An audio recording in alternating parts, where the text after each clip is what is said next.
This series from The Conversation is supported by the National Centre for Social Research, NatCen, the largest independent and not-for-profit social research organisation in the UK. What class do you consider yourself to be?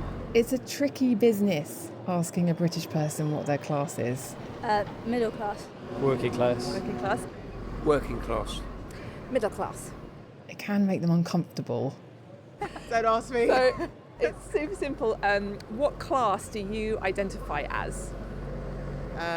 Working class. And can you tell us a bit more about why you feel that way? Just my upbringing. Yeah, mainly just my upbringing. Okay, family. wonderful. It can even make them a tad defensive. And would you be willing to answer? Yeah. Okay, what class do you identify as? I identify no class whatsoever. No class whatsoever? I think the whole thing's a fiction. It does, however, always trigger an interesting response. I would say in terms of the privilege I have, I would say middle class, but I'd identify as working class from my views and standpoints. Okay, interesting. People feel class even when they can't say for sure which class they themselves belong to. It used to be much more straightforward in Britain. You did a manual job, you were working class. You bossed people around, you were middle class. And people voted according to that. If you were working class, you voted Labour, and if you were middle or upper class, you voted Conservative. We used to know our place and which party belonged to us. But that's no longer true. Voters have a lot fewer tribal loyalties, and they're switching in ways that I don't think they've ever really switched before in the era of universal suffrage. By 2019, it's very difficult to see class as being a driving factor in most people's vote. So, if class is no longer a driver of our political choice, what has replaced it?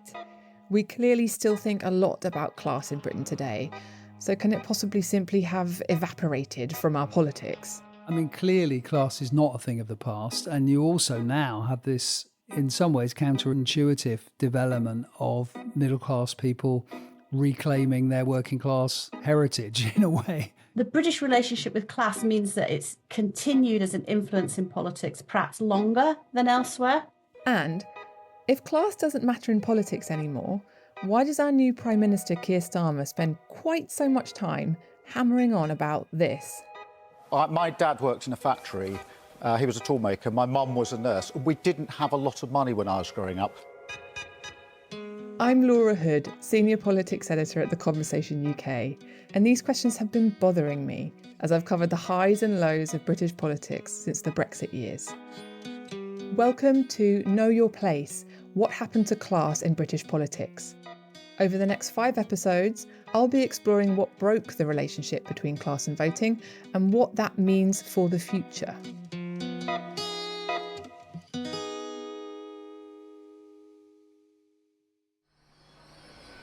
Platform 1 for the 1521 Great Western Railway service to Oxford, which is ready to leave. There's probably no better place to talk about class than the University of Oxford, where the UK's elites have been educated for centuries. This is Oxford. That's where my producer Anouk and I met Geoffrey Evans. Hi. Hi, Geoffrey, I'm Laura. Good to meet you.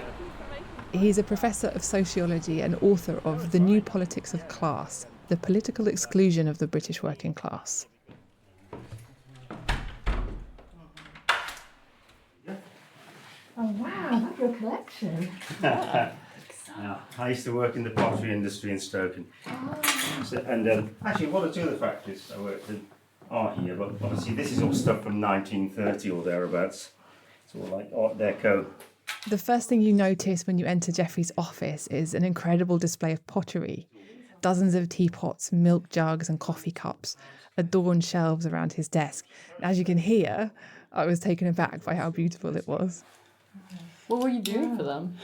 I mixing slip in the slip house, which means you get all the silica, which is really bad for you actually. I've still got marks on my lungs from it. And mix it with the various clay, it's in liquid form. So right at the very start of the process. Right. That's what I mainly did. About 16 when I started there actually, but it's a different world. All gone now. I mean, one of those like left behind post-industrial grim places. It's kind of sad. It's kind of sad to see how it's changed. So you're from Stoke originally? Yes, that's right. Yeah. Right now, So, Geoffrey is an Oxford professor, but he also left school at 15, worked very manual jobs in factories, and only went to university in his mid-20s. He's been researching politics and class for decades, investigating class identities. even now, a lot of people, if you push them, will identify as working class because they come from, say, a working class background. I think identity has not changed as much as people thought. In some countries it has, but in Britain we are more entrenched in this view that many people, even people with what we think of as objectively middle-class jobs, still feel working class when pushed. The decline of industry in the UK means that traditional working class jobs are a smaller part of the economy than they were in, say, the 1980s. More and more of us are working in offices or as managers. More of us are going to university than in the past. Yet, more people still identify as working class than middle class. A lot of the sort of middle-class types of jobs are not that great, and the university qualifications don't get you that wonderful a life. Whereas you go to university in 1980, and I went in the 80s, it was like, wow, what am I doing here?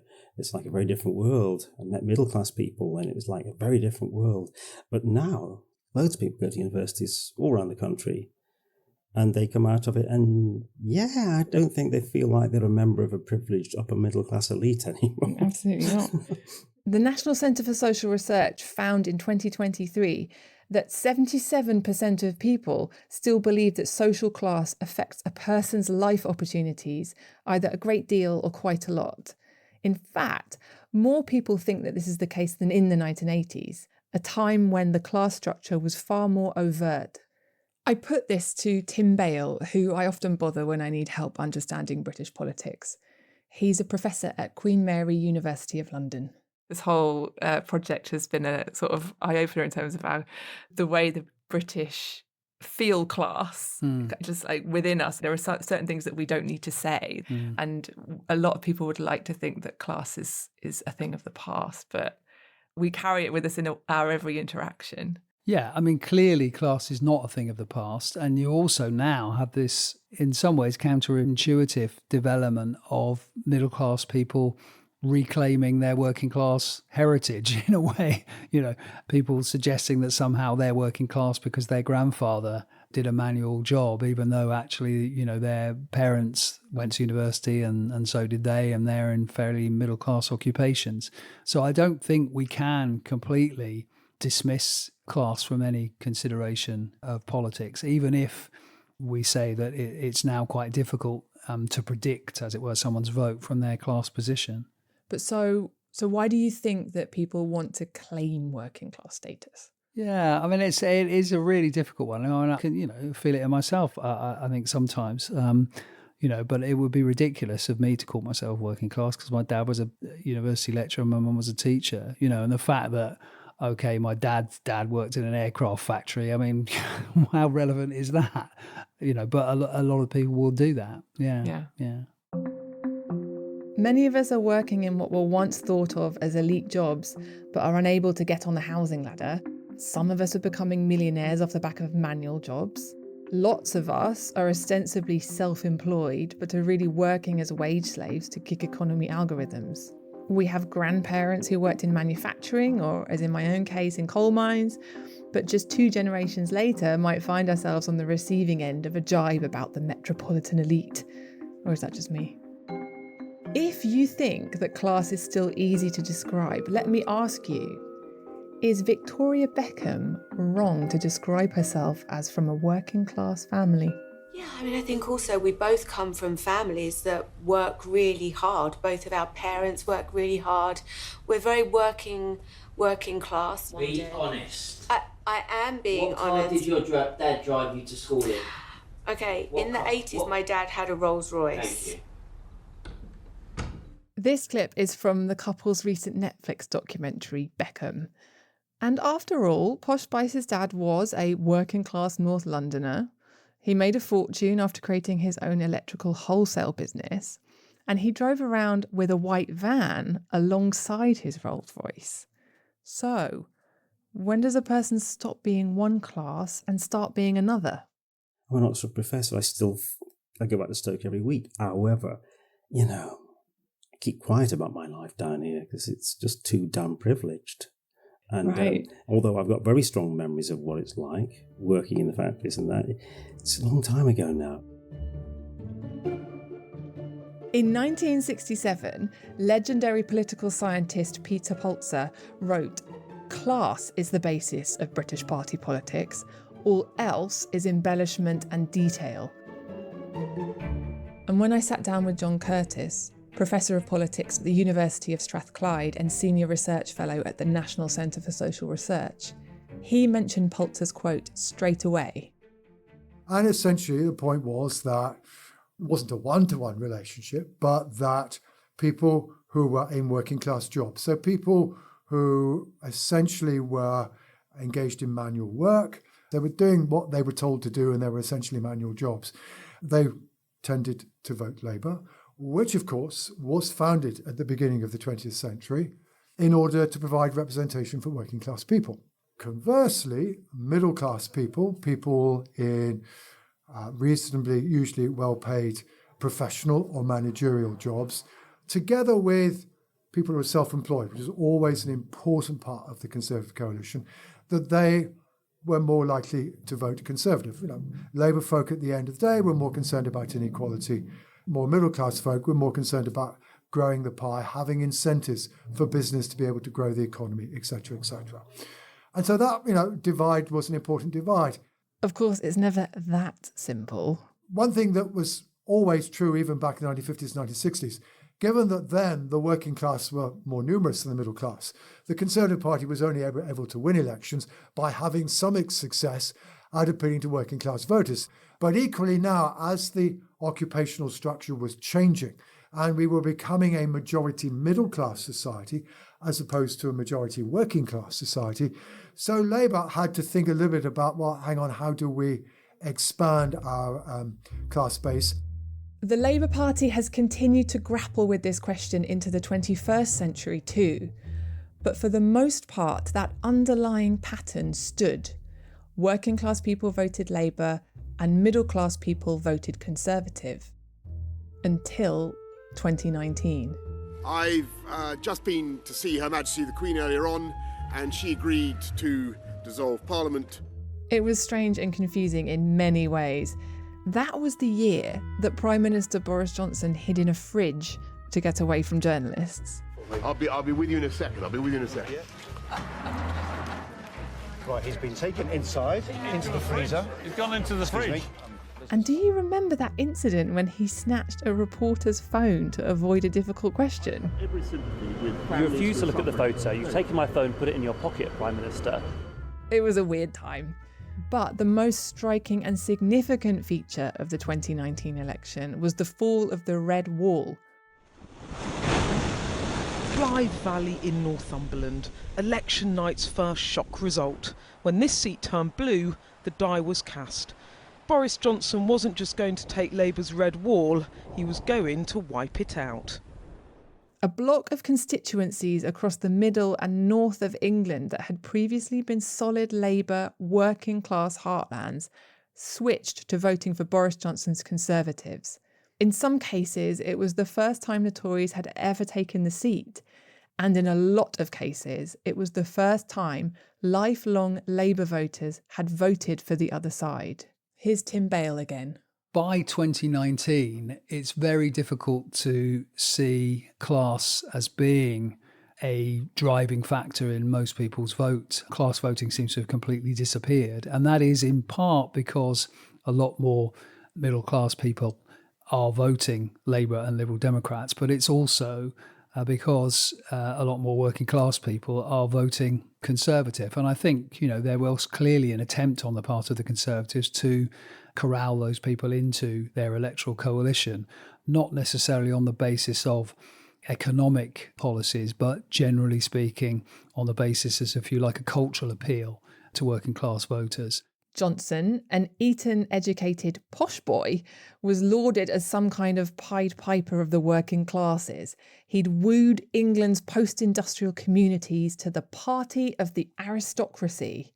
If you look at surveys of working class voters, they are still to the left of most voters when it comes to the economy and public services, but they are more authoritarian, if you like, than most voters when it comes to cultural issues, obviously particularly immigration and to some extent Brexit as well.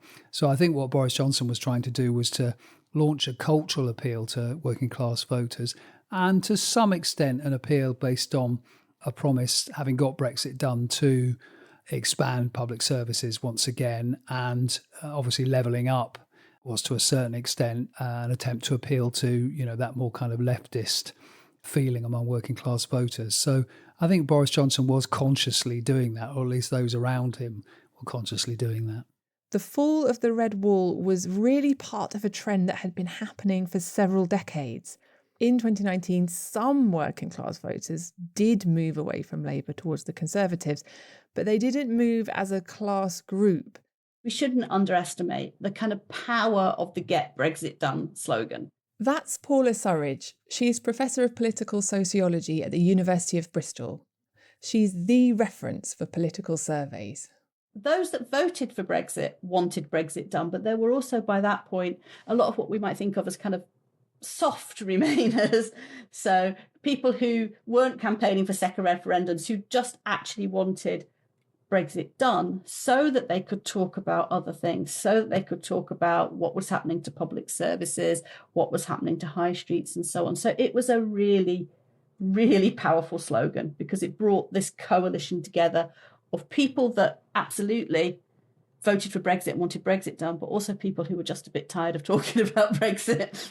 So what we really saw was not really some great class realignment where the working classes suddenly decided to vote Conservative. It was a lot of people wanting an end to something that had happened in 2016. Yeah, and people whose feelings were that their communities had really declined, empty high streets, what we might consider low-level antisocial behaviour, but which makes people's lives miserable. You know, all those kind of things that people wanted to see change.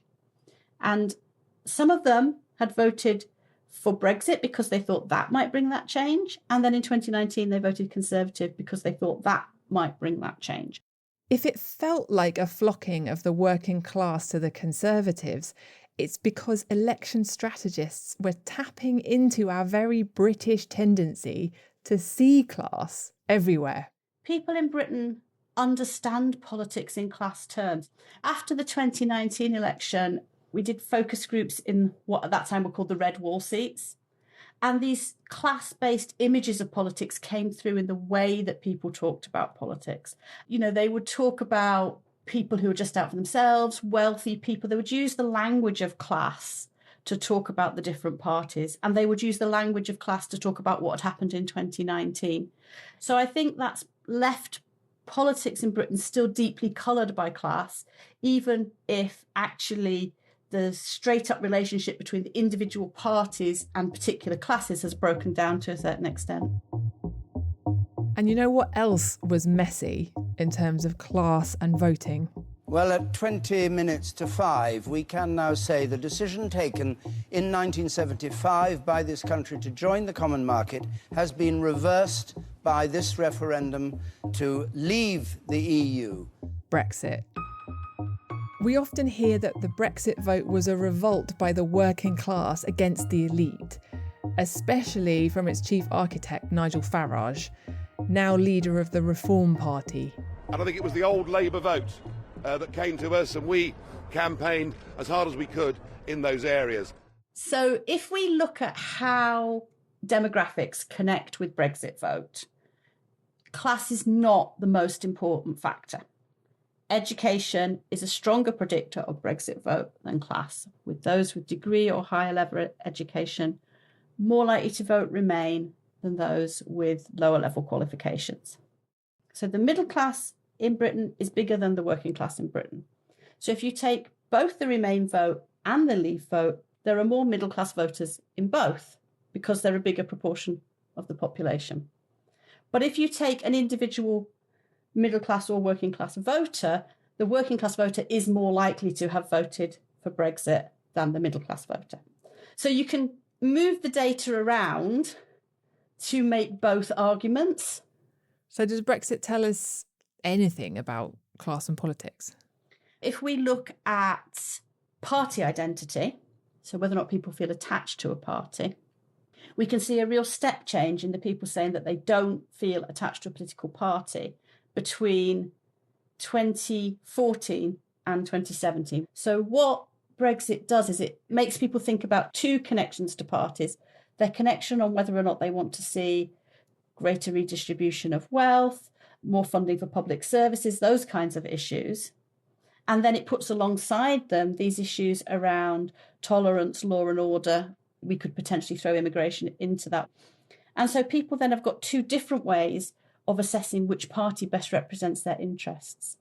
And that creates this additional volatility, and it creates a lot of swing voters, many of whom are working class, who want to see left-leaning economic policies, redistribution, funding for public services and so on, but want to see, sometimes we talk about it as social conservative, sometimes we talk about it as authoritarian, but want to see those policies around immigration, around stronger sentencing, policing and so on, more towards the right. So then who do they vote for? Who represents those issues?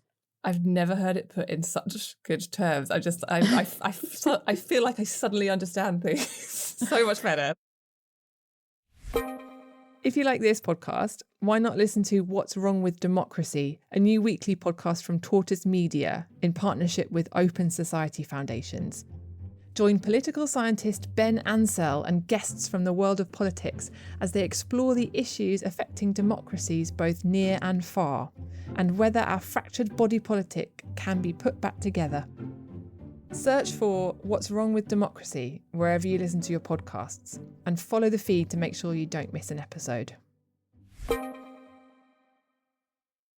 So, during Brexit and the 2019 election, the Conservatives didn't really become the party of the working classes, but the class rhetoric was very much there. Our class instincts were readily triggered. What about 2024? We did it! A changed Labour Party, ready to serve our country, ready to restore Britain to the service of working people.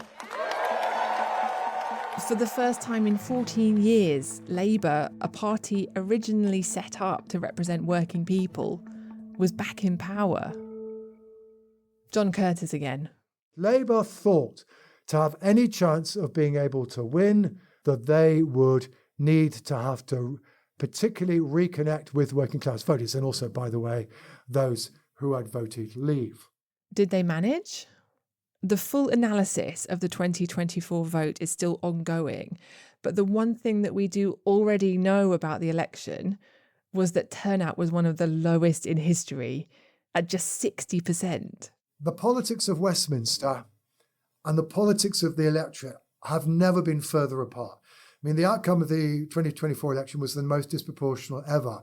But in particular, the way it stands out is that we have a government with 412 seats, dominates the House of Commons, majority of 170 odd, on 35% of the vote in a low turnout election. No previous government has got an overall majority of any kind on less than 35% of the vote. In other words, very few people of any class voted in 2024. If no one turned out, then it's fairly obvious that the working class didn't flock back to Labour. So it looks as though, at least so far as Conservative and Labour is concerned, that actually the class division has not re-emerged, despite the fact that Labour in particular were hoping to reconnect with working class voters. Now, that doesn't mean to say there aren't still some differences. Which party's support is now most concentrated amongst the middle class? It's the Liberal Democrats. they've always tended to be somewhat popular amongst middle-class voters than working class voters. But again, because Liberal Democrats have always tended to appeal to social liberal voters, the party whose vote is most clearly structured in the opposite direction, well, of course, it's Reform, whose support, according to these post-election polls, was around twice as high amongst those in working class jobs as it was amongst those in middle-class jobs. If there's one thing that shows that class has not left our lives and politics, it's how badly we want to try to understand everything in class terms. A bit after the election, I was lurking on X, formerly Twitter, and ran into some of Paula Surridge's tweets about a purported electoral strategy from the Liberal Democrats. I saw an exchange that you had about Gales. Are you right? Yeah, it's fine. Could you maybe explain the Gales phenomenon in electoral terms? So people have correlated all sorts of things with Brexit vote, party vote, and so on. We can come specifically to Gales in a minute, but I've seen stuff on Pret, which was done just after Brexit, whether or not a constituency had a Pret in it. I've seen stuff which looked at kind of which was the most prevalent takeaway type to show that where fish and chips was the most prevalent, the Brexit vote was higher. I've seen stuff on pubs. People do this all the time. And our electoral geography lends itself to it because you only build things for affluent people in places where affluent people live. There's no point building something that costs a lot to go to where people don't have the money to go to it. And then there was Gales. It was said that the Liberal Democrats were pursuing a Gales-based electoral strategy. If you were in a constituency that was home to a branch of the popular, and some might say slightly bougie, bakery chain, you could expect to see Lib Dem canvassers in your neighbourhood looking to mop up middle-class votes. Basically, it's one of those kind of coincidences that there happen to be lots of Gales in London and the southeast of England, because that's where they started and spread out to. And there happen to be lots of Liberal Democrat target seats in the southeast of England. The idea that the two go together just seems to be it's kind of one of those silly season stories almost, you know. Yeah. Again, we see that class is not an electoral strategy, but something else. The myth of the Gales strategy shows that we just can't help ourselves. I think it really speaks to the way in which British people love to talk about class without talking about class. Exactly that. And our new government sees it too. Geoffrey Evans at Oxford again. We have a Prime Minister who probably has the strongest working class credentials than any national leader for a very long time. His deputy, Angela Rayner, is very open about her working class identity. And she also experienced being working class as an adult to some degree, unlike the others who had all went to A-levels and universities. So yeah, she's like the modern day John Prescott, but actually more credible and more high profile. What's the difference between someone like Keir Starmer, who was born in a working class and family and brought up in a working class community, but has since gone on to have to be a lawyer and to run the Crown Prosecution Service, compared to Angela Rayner, who's come up through the unions? What's the difference? I mean, you've got your memories of childhood, but you're a successful child, aren't you? You've left school and become a superstar, successful director of public prosecutions, etc. Angela Rayner will have experienced a bit more of what it's like to be an adult in the modern age, not just sort of, fond memories of dad working as a toolmaker or something. She does at least, for some people, give the credibility of actually being authentically experiencing some of the stuff that they have done. And I think that's why it's actually important when people who've gone through trade unions as adults go into politics, they're actually representing people directly from a workplace environment quite often, at least they used to. And so it's not just a sort of a memory of childhood. In Angela Rayner, the UK now has a deputy prime minister who grew up on a council estate, left school at 16, pregnant, and became a care worker. She speaks proudly of her background and how it informs her ability to represent the country. I loved the people I cared for, but it was tough at times. I started on casual terms and I wasn't paid for travel. Insecurity at work is the daily reality for so many. Far too many people across our country know that the world of work isn't working for them. So, if we see everything in class terms, and have a working class Prime Minister and Deputy Prime Minister, depending on how you like to measure these things, why does it all feel so unresolved? Why didn't the working class vote return to Labour in 2024? To win the next election, many Labour strategists would like to know. And to figure it out, we're heading back into the past. Margaret Thatcher said that her greatest achievement was Tony Blair. The Thatcher years created a different sort of Labour Party.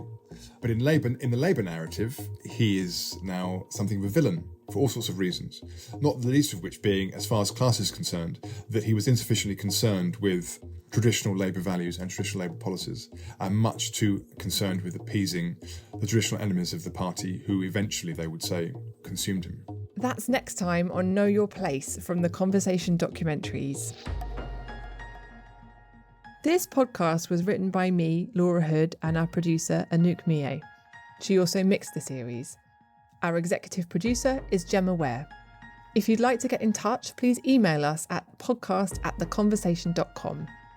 And do sign up for the Conversation's free daily newsletter by clicking on the link in our show notes. This series is a production of The Conversation, a not-for-profit news organisation working with academics to share their knowledge with the general public. If you like what we do, please consider donating to The Conversation by going to donate.theconversation.com. Thank you again to the National Centre for Social Research for supporting this series. And thank you for listening.